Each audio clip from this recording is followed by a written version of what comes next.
पुस्तकाचे नाव Shivaji the management गुरु, भाग 11।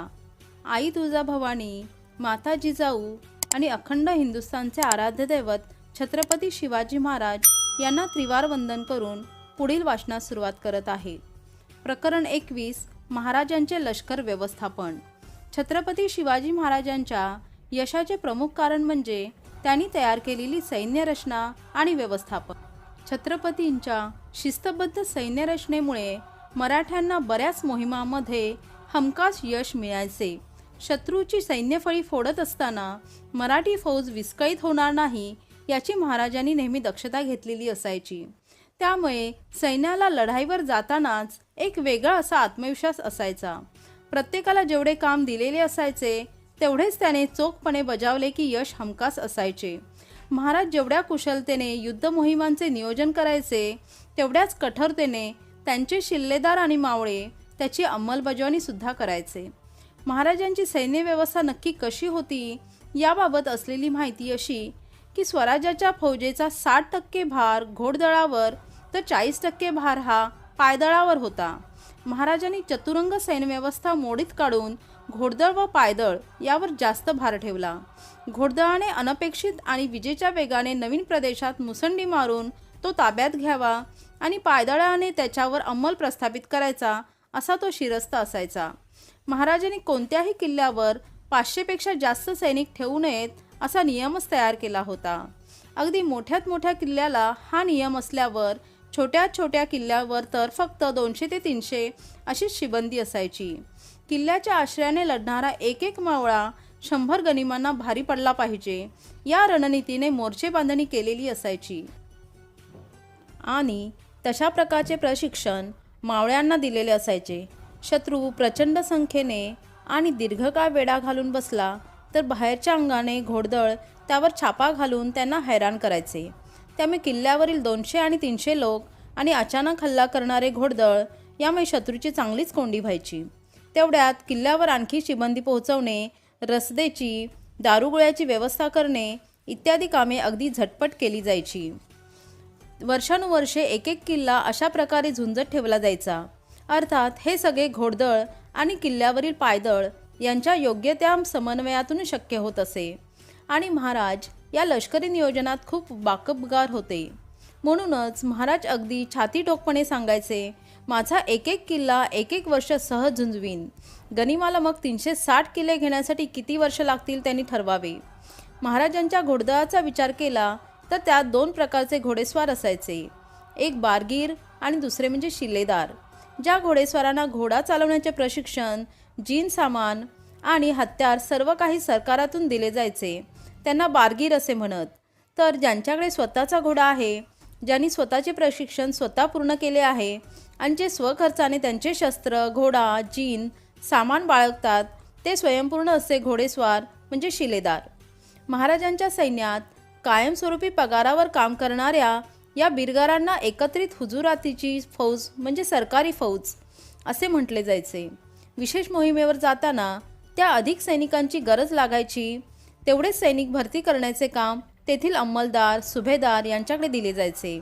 मोहिमेपुरते फौजेत दाखल होणाऱ्या या शिलेदारांचे नेतृत्व त्या अधिकाऱ्यांकडे असायचे व संपूर्ण फौज एकत्रितपणे एकनिष्ठ होऊन मोहीम फत्ते करायची। जो जसा लढाईत पराक्रम गाजविल तसा त्याचा मान सन्मान आणि मरातब केला जाईल। तर महाराजांच्या घोडदळाचे असे कायम फौज, तैनाती फौज, हुजुरातीची पागा आणि राखीव फौज असे प्रकार होते। कायम फौजेत बारगीर तर राखीव फौजेत सर्व शिलेदार मंडळी। बरं, ही सर्व मंडळी बारगीर असो वा शिलेदार मंडळी या सर्वांनी दसऱ्यापर्यंत शेती करायची आणि शेतीची कामे संपल्यावर लष्करी मोहिमा आखल्या जायच्या। म्हणजेच काय तर हक्काचे उदरनिर्वाहाचे काम अगोदर संपून मगच मावळ्यांनी मुलगिरीवर म्हणजेच मोहिमेवर निघायचे। घरच्या मंडळींच्या सर्व व्यवस्था पार पाडूनच बाहेर पडायचे। शिवाय शिवाजी महाराज ज्यांना ज्यांना मोहिमेवर पाठवायचे त्यांना 4-5 महिन्याचा पगार आगाऊ दिला जायचा आणि मगच त्याला मोहिमेवर नामजद करायचे। शिपायाच्या घरच्या मंडळींना घरातील कर्ता माणूस परत येईपर्यंत काय करावे याची काळजी नसावी याची महाराजांनी घेतली ती दक्षता होती। शिपायाला लढाईची जबाबदारी देताना महाराज त्याच्या कुटुंबाची जबाबदारी घेत होते. रयतेचे पालक म्हणतात ते यालाच. राजा म्हणून सैनिकावर अधिकार चालविताना राजाची कर्तव्ये घरातील वडीलधाऱ्या माणसाप्रमाणे पार पाडणारे जाणते राजे होते शिवाजी महाराज. सर्वसाधारणपणे 25 घोडेस्वारांवर एक नियंत्रक, त्याचे पद हवालदार, प्रत्येक 5 हवालदारावर एक जमादार, तर अशा 10 जमादारावर एक अधिकारी, म्हणजे जवळपास 1250 सैनिकांवरील या अधिकाऱ्याला म्हणायचे 1000 मनसबदार. आता यातील 250 जे जास्त आहेत पैकी काही रजेवर असू शकतात, तर काही जायबंदी झाल्याने उपचार घेत असू शकतात किंवा अन्य कारणामुळे मोहिमेच्या वेळी उपलब्ध होऊ शकत नाही, असे गृहीत धरूनच जवळपास 20% म्हणजे हजारामागे 250 सैनिक वाढीव ठेवलेले दिसतात. म्हणजेच 1250 सैनिकांपैकी 20% सैनिकांना रोटेशन वाईज रजा मिळण्याची व्यवस्था त्यात गृहीत धरलेली असावी. अशा 5,000 मनसबदारांवर एक प्रमुख अधिकारी, त्याच्याकडे 5,000 हे पद असायचे. आणि अशा सर्व 5,000 मनसबदारांवर जो सर्वोच्च असा घोडदळाचा अधिकारी, त्याला म्हणायचे सरनौबत किंवा सेनापती.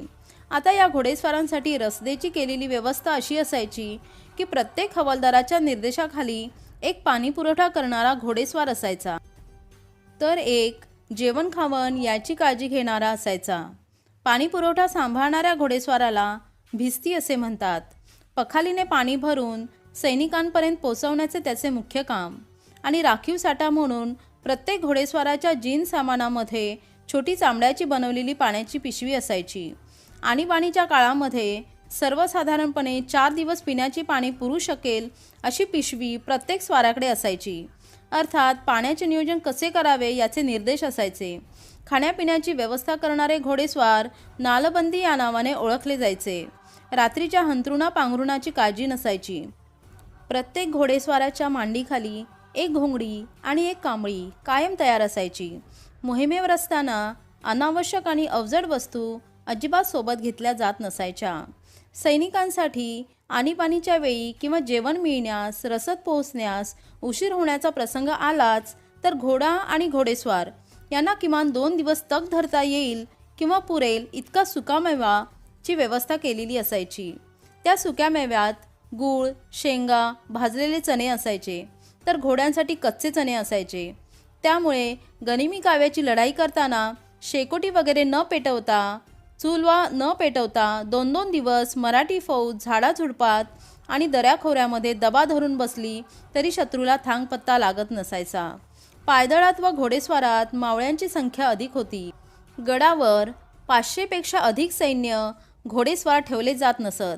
राजगड, तोरणा, सिंहगड, लोहगड, पुरंदर, प्रतापगड व रायगड या महत्त्वाच्या गडकोटाच्या पंचक्रोशीत डोंगराच्या पायथ्याला माथ्यावर घोडदळाचे तळ असत.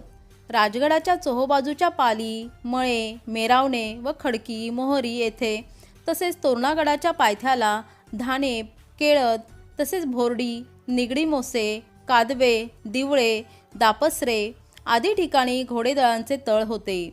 मावळ खोऱ्यात घोडमाळ, घोडमाच या नावाने घोडदळाच्या तळांना ओळखले जात असे. शिवरायांच्या या दूरदृष्टी धोरणाबाबत दत्ता भगत लिहितात, सरनौबत, मुजुमदार, कारकून यांना जहागिरा देण्याऐवजी शिवाजी महाराजांनी वेगळे वेतन द्यायला सुरुवात केली आणि त्यांच्या मालकीची परंपरागत जमीन असलीच तर सामान्य रयतेप्रमाणे मांडली जाऊन दरवर्षी सालझाडा घेतला जाई असा आदेश काढला. कुणालाही एखादे गाव इनाम किंवा मोकास देऊ नये, त्याऐवजी रोख ऐवज द्यावा असा निर्णय घेतला. लष्कराला जे हवे ते त्यांनी कारकुनामार्फत मिळवावे, जनतेकडून परस्पर मिळवता कामा नये अशी आज्ञा केली. यामुळे स्थानिक पातळीवर सैन्याच्या बळावर पुंडाई निर्माण होणे याला पूर्णपणे पायबंद बसला. जनतेचा संबंध फक्त मुलकी अधिकाऱ्याशी येऊ लागला. लष्कराच्या जनतेशी सांधा तुटला. लष्कराची नाळ प्रत्यक्ष छत्रपतींशी जोडली गेली. आजच्या आपल्या लोकशाही व्यवस्थेत हेच धोरण आढळून येते. शत्रूच्या बायका मुलांना हात लावू नये, देवालयांची नासधूस करू नये, सक्तीचे धर्मांतर अथवा इतर गोष्टी करू नयेत, शेतकऱ्यांचे बैल लुटू नयेत, अगदी नाईलाज झाला तर फक्त ओझे वाहून नेण्यासाठी बैल घ्यावेत, गायींना पळवू नये, खंडणी वसूल करताना ओळख म्हणून साक्ष देण्यासाठी ब्राह्मणांना जबाबदार धरू नये इत्यादी शिवाजी महाराजांनी केलेले नियम पाहिले म्हणजे शिवाजी महाराज शत्रू प्रदेशातल्या रयतेला सुद्धा संरक्षणाची हमी देत होते हे लक्षात येऊ शकते. फ्रेंचांनी शिवाजी महाराजांच्या छावणीचे चांगले वर्णन केले आहे. महाराजांचे बळ कशात होते हे त्यांनी अचूकपणे सूचित केले आहे. फ्रेंचाच्या दृष्टीस काय आढळले ते म्हणतात, शिवाजी महाराजांच्या छावणीत डामडौल नव्हता, छावणीत बायका माणसे नव्हती, अतिरिक्त सरंजाम नव्हता, फक्त जाड्या भरड्या कपड्यांचे थोडेसे तंबू होते. तेही किती म्हणाल, एक तंबू स्वतः शिवाजी महाराजांसाठी व दुसरा त्यांच्या मुख्य प्रधानासाठी. आणि एके ठिकाणी मार्टिनने म्हटले आहे, शिवाजी महाराजांच्या घोडेस्वारांना सामान्यपणे प्रत्येक दर महिन्यास 2 पॅगोडा असा पगार मिळतो. हे येथे सांगणे अस्थानी होणार नाही. सैन्यातील सर्व घोडे हे शिवाजी महाराजांचेच. त्या घोड्यांची निगा राखण्यासाठी मोत्तद्दार असत. घोडेस्वारांची या बाबतीत काही ढवळाढवळ नसे. तर 2 माणसामागे 3 घोडे, यामुळे शिवाजी महाराजांचे सैन्य इतके चपळ का याची कल्पना येईल. त्यांच्या शत्रूंना वाटे तो लांब अंतरावर आहे. अशावेळी तो त्यांच्यावर अचानक तुटून पडे, त्यामुळे शत्रू गोंधळून जाई. या प्रदेशात असलेल्या शिवाजी महाराजांच्या घोडेस्वारांची कुटुंबे हिंदुस्थानच्या पश्चिम किनाऱ्यावर राहत असल्यामुळे हे घोडेस्वार शिवाजी महाराजांना चिकटून राहत. शिवाजी महाराज आपल्या हेरांना उदारपणे मुबलक पगार देत असत, त्यामुळे ते त्यांना अचूक माहिती पुरवत. या कारणाने त्यांनी आपले विजय प्राप्त करणे बरे सोयीचे गेले. इतिहासतज्ञ डॉक्टर रवींद्र रामदास यांनी आपल्या इंग्लिश रेकॉर्ड्स ऑफ शिवाजी या पुस्तकामध्ये शिवाजी महाराजांनी डचांच्या बरोबर केलेल्या व्यापारी करारातील एक कलमाकडे लक्ष वेधले आहे. ते कलम असे, बादशाच्या कारकिर्दीत तुम्हाला स्त्री आणि पुरुष यांना गुलाम म्हणून विकत घेण्याची आणि विकण्याची परवानगी होती, पण आता माझ्या राज्यात स्त्री आणि पुरुष यांना गुलाम म्हणून विकण्याची किंवा विकत घेण्याची परवानगी मिळणार नाही. असे काही करण्याचा तुम्ही प्रयत्न कराल तर माझी माणसे तुम्हाला प्रतिबंध करतील. या कलमाचे काटेकोरपणे पालन झालेच पाहिजे. घोडदळातील सरदार. सैन्यात मोठ्या संख्येने कुणबी होते. त्यांच्या खालोखाल रामोशी महार जातीचे मावळे होते. महाराजांनी कर्तबगारी पाहूनच मावळा युवकांना सैन्यात चाकरी दिली.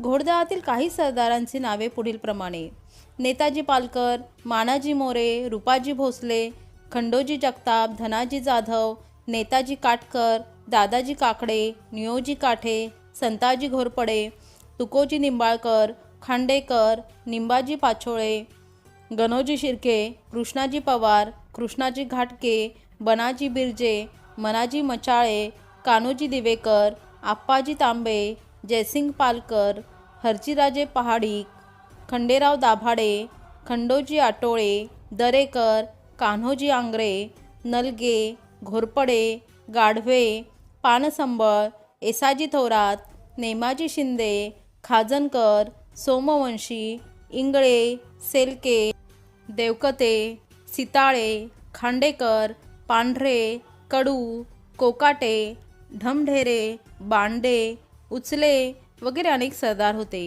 याशिवाय महाराजांच्या संरक्षणासाठी खास सुरक्षा पथक होते. या पथकात महार, चांभार, मांग व मुस्लिमही होते. त्यात 2000 अगदी निवडक शूर शिपाई होते आणि स्वारीच्या वेळी ते महाराजांच्या सोबत असत. या फौजेसोबतच शिलेदार मंडळी आपल्या ताकदीने मोहिमेवर असायची, परंतु त्याचेही नेतृत्व मात्र सरसेनापतीकडे असायचे. म्हणजे थेट सेनापतीच्या हाताखाली ही खास शिलेदार मंडळी असायची. त्यांना विशेष जोखमीची जबाबदारी दिली जायची आणि सेनापतींच्या निर्देशाची त्यांनी अंमलबजावणी करायची. आता याचप्रमाणे पायदळाची रचना अशा प्रकारे असायची: 9 शिपायांवर 1 अधिकारी, त्याचा हुद्दा नाईक. पायदळाला शिवाजी महाराज पावलोक असे म्हणायचे. अशा 10 नायकांवरील अधिकारी, त्याचा हुद्दा हवालदार. अशा 3 हवालदारांवर 1 अधिकारी, त्याचा हुद्दा जुमलेदार. आणि अशा 10 जुमलेदारांवर 1 अधिकारी, तो हजारी मनसबदार. 1000 सैनिकांचे नेतृत्व ज्याच्याकडे असायचे, अशा 7 1000 मनसबदारांवर 1 अधिकारी, त्याला म्हणायचे सप्तहजारी मनसबदार. आणि सप्तहजारी मनसबदारावरील सर्वोच्च अधिकारी म्हणजे पायदळाचे सरसेनापती किंवा सरनौबत. या सर्व सैन्य व्यवस्थेचे व्यतिरिक्त महाराजांचे स्वतःचे असे खास प्रशिक्षित आणि विश्वासू मावळ्यांची 2000 अंगरक्षकांचे एक दल असायचे. महाराज जिकडे मोहिमेवर जाणार त्या मार्गावर मागे पुढे आणि छावणी टाकल्यावर छावणीचे संरक्षण अशी जबाबदारी या खास अंगरक्षकांची.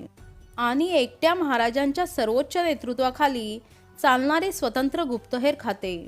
बहिर्जी नाईक नावाचा गुप्तहेर या खात्याचा अत्यंत सक्षम असा अधिकारी आपणा सर्वांच्या परिचयाचा आहेच. परंतु त्या व्यतिरिक्त रावजी, सुंदरजी, कर्माजी, विश्वास मासेखोरे, विश्वासराव दिघे असे 5 गुप्तहेर खात्याचे प्रमुख अधिकारी आणि त्यांचे नेतृत्व बहिर्जींकडे. महाराजांच्या गुप्तहेर खात्याच्या एवढ्या लोकांची नावे माहिती, परंतु त्यांच्याबद्दलची विस्तृत माहिती अजून जगाला मिळत नाही. हेच महाराजांच्या गुप्तहेर खात्याचे यश म्हणावे लागेल. महाराजांच्या फौजेत असणाऱ्या त्यांची नीट माहिती कळू शकत नव्हती तर गनिमाला कशी कळणार. आणि या गुप्तहेर खात्याच्या बातमीवरच महाराजांच्या मोहिमेचे नियोजन आणि यश अवलंबून असायचे. महाराज गुप्तहेर खात्याला भरपूर पगार देत असत आणि योग्य महत्त्वाची बातमी देणाऱ्या हेराला मोठे बक्षीस देऊन त्याचा गौरवही करत असत. इतर कोणत्याही राजापेक्षा गुप्तहेरांना सर्वात जास्त आणि रोख पगार देणारी राज्यव्यवस्था म्हणजे स्वराज्य. त्याचवेळी खोटी, दिशाभूल करणारी बातमी देणाऱ्या हेराला कडक शिक्षेची तरतूद असायची. त्यामुळे खोटी, अर्धवट, दिशाभूल करणारी बातमी महाराजांना कधीच मिळत नव्हती. परंतु खरी माहिती टिपण्यासाठी महाराजांचे गुप्तहेर जीव धोक्यात घालूनही माहिती गोळा करीत असत आणि महाराजांपर्यंत पोहोचवित असत. महाराजांच्या हालचालीची एकही बातमी फुटली नाही हे गुप्तहेर खात्याचे महाराजांवरील प्रेम आणि निष्ठा व्यक्त करते. त्याचवेळी महाराजांचे कठोर व्यवस्थापनही सिद्ध करते. सैन्यात काम करणाऱ्या सर्व लोकांना रोख पगार आणि तोही ठरलेल्या वेळीच होणार. सैनिकांना पगार मिळायला उशीर झाल्याची नोंद एकाही प्रसंगात होऊ शकली नाही. प्रत्येक महिन्याच्या 1 किंवा 3 तारखेला तो पगार दिला जायचा. मोहिमेवर असताना सैनिकाला जर काही दुखापत झाली तर त्याचा सर्व खर्च सरकारातून केला जायचा आणि कायमस्वरूपी अपंगत्व आले किंवा सैनिक मारला गेला तर त्याच्या कुटुंबाला आजीवन पेन्शनची व्यवस्था, अधिक त्या घरातील मुलांचे शिक्षण आणि त्यांना सरकारी सेवेत सामील करणे अशी शेवटपर्यंतची जबाबदारी महाराज पालक या नात्याने पार पाडित असायचे. मोहिमेवर निघताना प्रत्येक सैनिकाकडे असलेल्या वस्तूंची यादी केली जायची आणि मोहीम संपताना पुन्हा त्याची तपासणी करून त्याला मोकळे केले जायचे. मोहिमेतून मिळालेला माल सैनिकांनी लपवून, नजर चुकीने किंवा लालसेने घरी जाऊ नये याची ती दक्षता. सैन्याअंतर्गत भ्रष्टाचार होऊ नये म्हणून महाराजांची खबरदारीची योजना आणि व्यक्तिगत लाभासाठी सैनिकांनी आगळीक करू नये म्हणून तयार केलेला हा शिरस्ता. मोहीम फत्ते केल्यावर त्याच ठिकाणी मिळालेल्या संपत्तीची मोजदाद केली जायची आणि मोहरबंद थैलीतून ती राजधानी सरकारी तिजोरीत जमा करण्यासाठी पाठवली जायची. प्रत्येक गडावर एकाच वेळी 3 अधिकाऱ्यांची नेमणूक केली जायची आणि तिघांचेही अधिकार समान, एका वाचून दुसऱ्याचे किंवा दुसऱ्या वाचून तिसऱ्याचे आणि एकट्या कोणाचेही काहीच चालणार नाही अशी रचना केली. त्यामुळे दांडगाई करणारा किंवा बेईमान होऊ इच्छिणारा अशा सर्वांनाच एकात एक गुंतवून महाराजांनी स्थानिक पातळीवर अधिकाऱ्यांच्या नियमबाह्य होऊ शकणाऱ्या कामांना प्रतिबंध घातला. त्याचवेळी जातीपातींना मूठमाती देत गुणवत्ता असणाऱ्या सर्वांना समान पातळीवर आणण्याचे सामाजिक समरसतेचेही काम केले. सबनीसपदी ब्राह्मण तर कारखानीसपदी प्रभू जातीचा आणि हवालदार मराठा अशी रचना किल्ल्यासाठी तर किल्लेदारपदी असणारा किल्लेदार याचा नियंत्रक अशी रचना केली. सैन्यात कधीही गैरव्यवहार होऊ नये म्हणून सैन्यप्रमुख निराळा आणि सैन्याला लागणाऱ्या दारुगोळ्याचा पुरवठा करणारा निराळा आणि त्याचा हिशोब ठेवण्यासाठी वेगळा अधिकारी असे धोरण ठेवून सरकारी बारूद, हत्यारे खाजगी कामासाठी वापरली जाणार नाही किंवा हलगर्जीपणा होणार नाही याचा पुरेपूर बंदोबस्त केला. सैनिकांनी पोटासाठी भ्रष्टाचार करू नये म्हणून त्यांना चांगले आणि वेळेवर पगार व भत्ते दिले. सर्वसामान्य सैनिकाचा महिन्याचा पगार 3 होऊन तर मुजुमदाराचा वार्षिक पगार 125 होऊन तर सुभेदाराचा वार्षिक पगार 400 होऊन असा असायचा. भ्रष्टाचार जन्मालाच येणार नाही अशी यंत्रणा राबवून स्वराज्याचे प्रशासन भ्रष्टाचारमुक्त ठेवून आदर्श राज्यकारभाराची जगासमोर एक चांगली संकल्पना मांडून ती यशस्वी करून दाखवली. प्रकरण 20 महाराजांची संदेशवहन क्षेत्रातील क्रांती. छत्रपती शिवाजी महाराजांच्या काळी दूरध्वनी, भ्रमणध्वनी, फॅक्स किंवा सॅटेलाइट फोन अशा संदेशवहन करणाऱ्या आधुनिक यंत्रणा अस्तित्वात नव्हत्या. तरीही या जाणत्या राजाने आपल्या बुद्धिमत्तेचा उपयोग करून खूप चांगल्या प्रकारची संदेशवहन व संपर्क यंत्रणा उभारण्यात आणि राबवण्यात यश मिळवले होते. आजही जगातील सर्वात वेगवान अशा समजल्या जाणाऱ्या दोनच शक्ती शास्त्रज्ञांना अभिप्रेत आहेत, त्या म्हणजे ध्वनी आणि प्रकाश.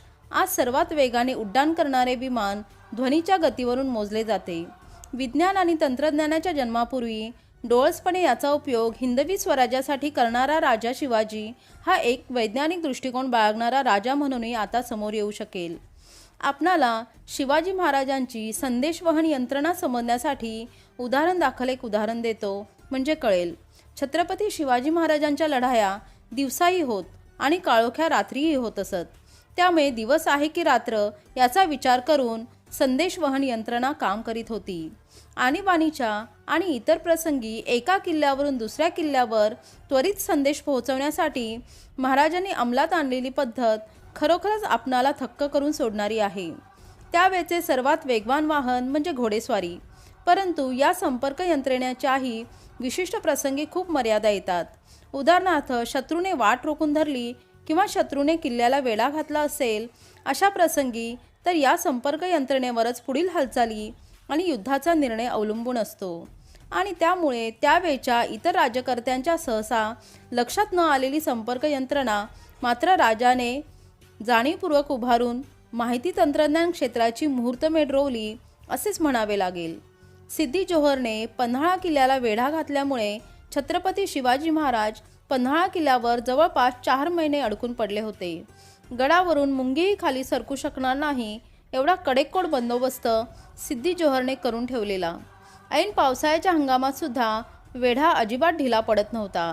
अशा वेळी दुसरी शक्ती करून पन्हाळ्यातून बाहेर निसटणे अपरिहार्य होते आणि म्हणून छत्रपती शिवाजी महाराजांनी सिद्दी जोहरबरोबर तहाची बोलणी सुरू केली, रेंगाळत ठेवली. अर्थात आज ना उद्या शिवाजी शरण येणार, तह होणार या बातमीने हालचालीने आदिलशहाची फौज हळूहळू बेसावध होऊ लागली. वेढा शिथिल होऊ लागला आणि अशाच प्राप्तप्रसंगी छत्रपती शिवाजी महाराजांनी दुसरा डाव टाकला. शिवाजी राजा शरण येत आहे, तहाच्या वाटाघाटी करण्यास अमुक दिवशी येत आहे हे घोषित केले आणि शिवाकाशीद नावाचा महाराजांचा अत्यंत विश्वासू माणूस महाराजांच्या भूमिकेत हुबेहूब महाराजांसारखा वागत सिद्दी जोहरच्या तंबूत दाखल होऊन वाटाघाटी करू लागला. तहाच्या अटी ठरवू लागला. तिकडे राजा शिवाजी आडवाटेने पन्हाळ्याच्या वेढ्यातून 600 कडव्या मावळ्यांसह बाहेर पडून केव्हाच विशाळगडाच्या रोखाने चालू लागले होते. विशेष म्हणजे धावपळ आणि प्रसंग एवढा आणीबाणीचा होता की महाराजांसह कोणाकडेही घोडा नव्हता. पन्हाळगड ते विशाळगड हे 20 कोसाचे अंतर चालत जाण्याशिवाय पर्याय नव्हता.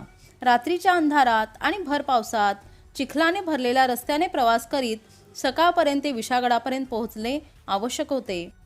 एकदा सकाळ झाली की मग लष्करी हालचाली गुप्त राहू शकत नाही आणि म्हणून रात्रीच्या रात्री तो प्रवास सुरू करून संपवणे खूपच आवश्यक होते.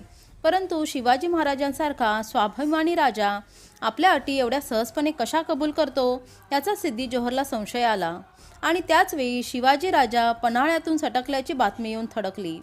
पडत्या पावसात चिखलयुक्त निसरड्या पायवाटा आणि ओढ्यांना पूर आलेला असतानाही सिद्दी जोहरच्या सैनिकांनी राजा शिवाजीला पकडण्यासाठी घोड्यावरून पाठलाग सुरू केला.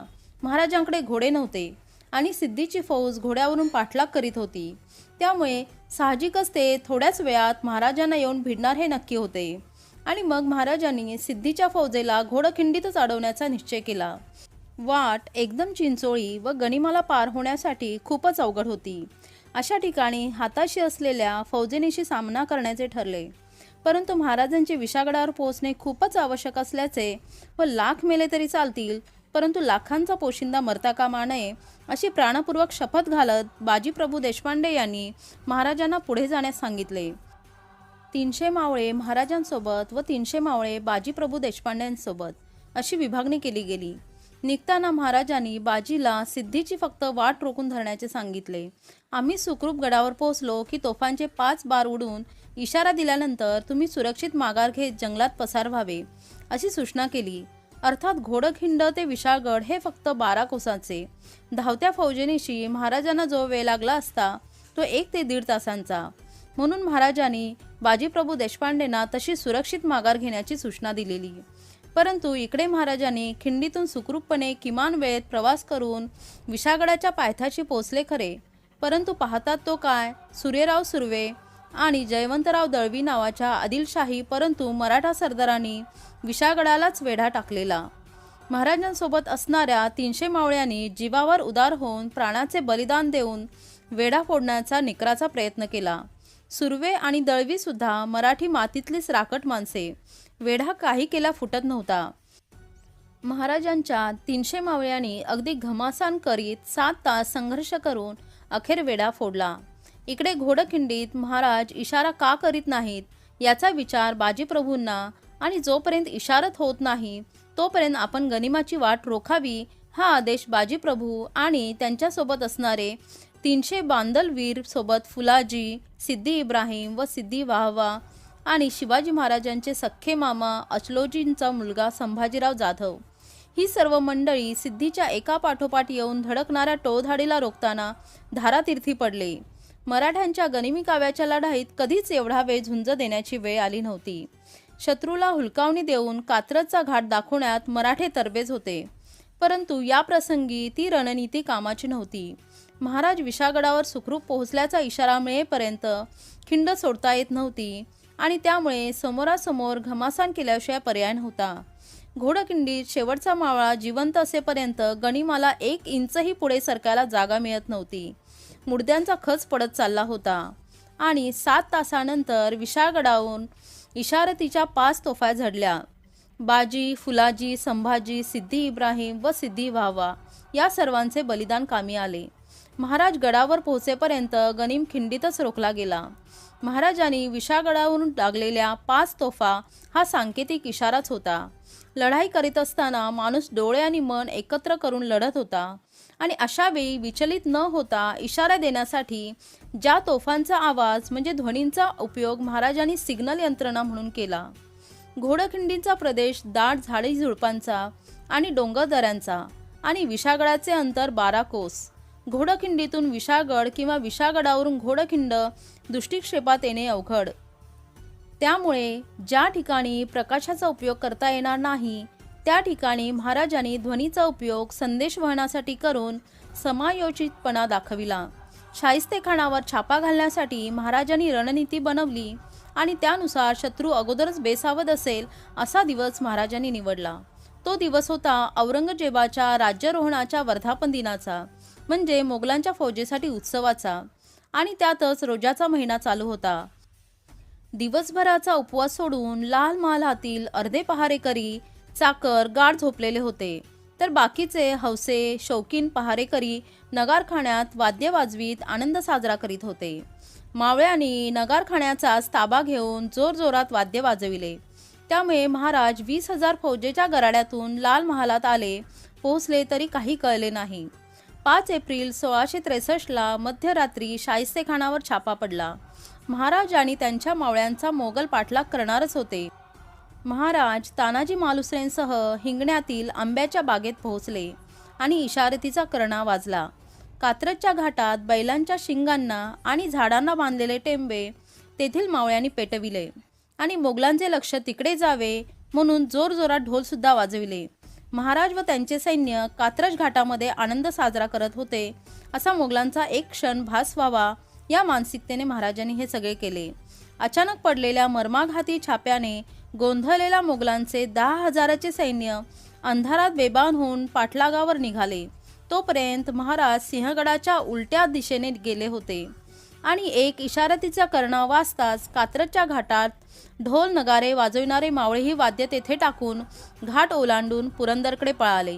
शत्रूची पहिली मुसंडी आमराईकडे येण्याच्या वेळी कात्रजकडे त्यांचा मोर्चा वळविला गेला आणि शत्रू कात्रजकडे अर्ध्या वाटेवर पोहोचल्यावर तेथील सैनिकांनी आपली दिशा सासवड मार्गे पुरंदराकडे वळवून आखणी दिशाभूल केली. शत्रू सैनिकांनी महाराजांचा वेगाने पाठलाग केला, परंतु दिशा चुकली आणि महाराजांना तेवढेच करायचे होते. संदेश वहनासाठी महाराजांनी या ठिकाणी ध्वनी आणि प्रकाश या दोन्ही माध्यमांचा चपखलपणे उपयोग केलेला दिसतो. महाराजांनी प्रकाशाचा उपयोग संदेश वहनासाठी केल्याचा दुसरा प्रयोग म्हणजे कोंढाणा किल्ल्याची लढाई. कोंढाणा किल्ला ताब्यात घेण्यासाठी निवडक मावळ्यांसह तानाजी मालुसरे राजगडावरून महाराजांचा आणि जिजाऊ साहेबांचा आशीर्वाद घेऊन निघाले. कोंढाणा किल्ल्यावर जाऊन तानाजींनी आपल्या पराक्रमाची शर्थ केली. तानाजी पडल्यानंतर सूर्याजी मालुसरे, सूर्याजी जेधे आणि शेलार मामांनी उदयभानाच्या नरडीचा घोट घेत कोंढाणा जिंकला.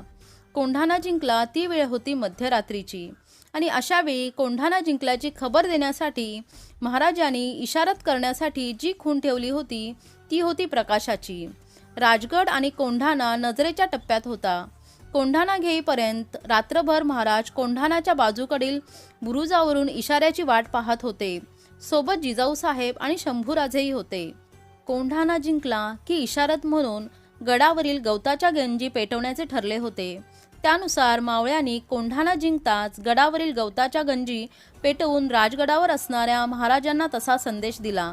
अर्थात रात्रीच्या वेळी लोकांची झोपमोड होऊ नये म्हणून कदाचित महाराजांनी तोफाच्या इशारती ठेवल्या नसाव्यात किंवा रात्रीची लढाई सुरू झाली म्हणून रयतेची धावपळ होऊ नये म्हणून महाराजांनी तोफांची इशारत जाणीवपूर्वक टाळली असावी.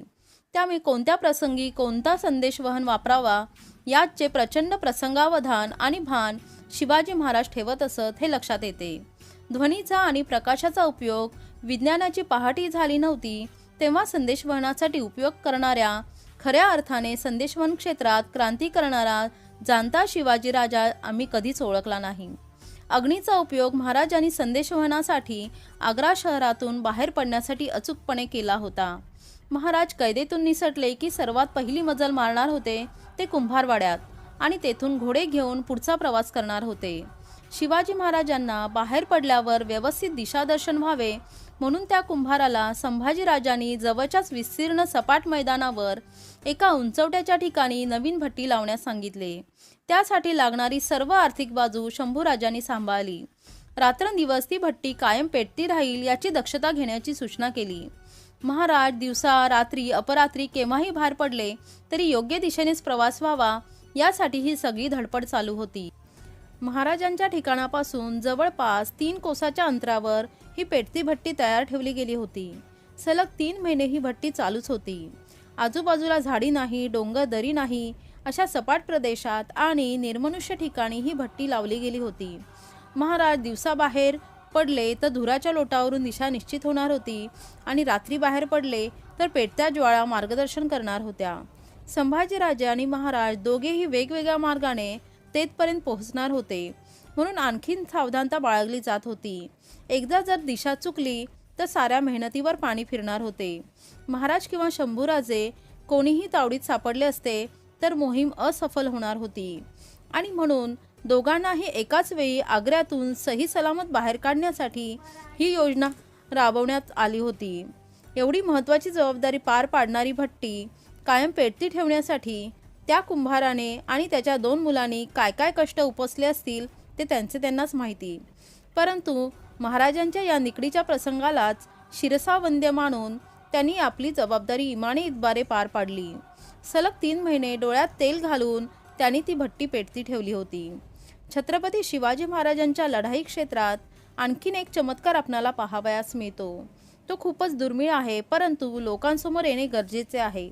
उदाहरणार्थ आपण असे म्हणू, समजा वेळ दिवसाची आहे आणि गडावर तोफा नसतील तर इशारत कशी देणार, किंवा वेळ रात्रीची असेल आणि घटना खूप दूरवरची असेल तर संदेशवहन कसे होणार याचाही महाराजांनी चांगलाच पर्याय शोधला होता.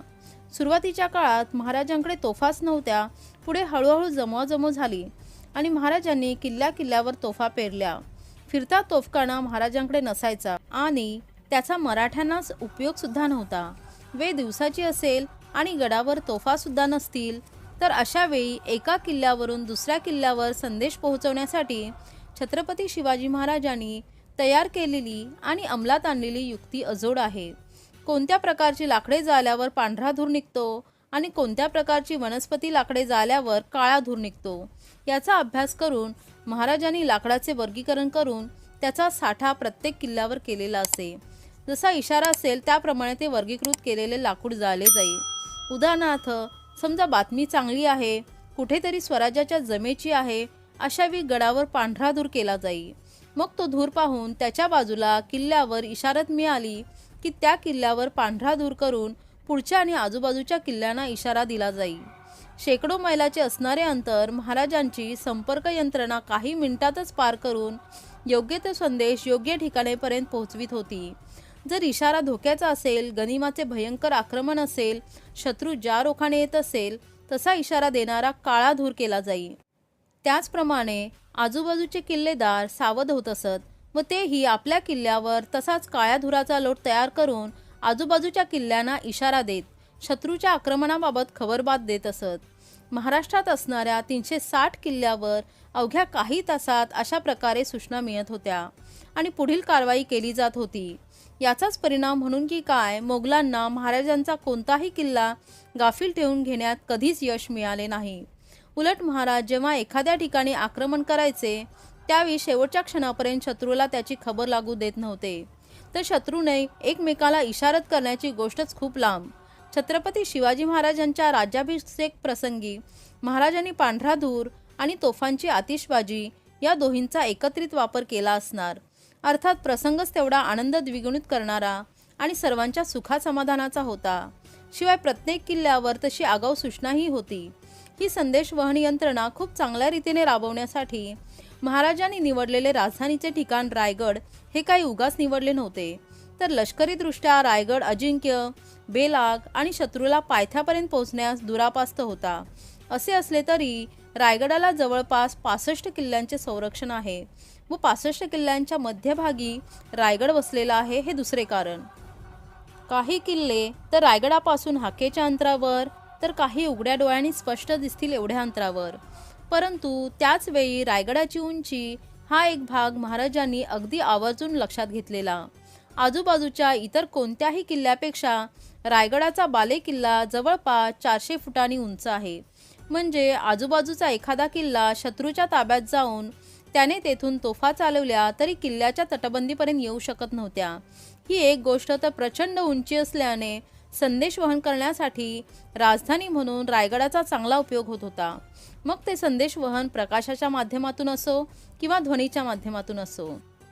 जगाच्या पाठीवर ज्याला व्यवस्थापन क्षेत्रात नाव कमवायचे असेल त्याने महाराजांच्या या संदेशवहनाच्या क्रांतीतून एकच बोध घ्यावा आणि तो म्हणजे जेवढा संदेशवहनाचा वेग जास्त तेवढा विकासाचा वेग, यशाचा पल्ला जास्त. शिवाजी द मॅनेजमेंट गुरु या पुस्तकाचे वाचन समाप्त. वाचन आवडल्यास व्हिडिओला लाईक आणि शेअर करा.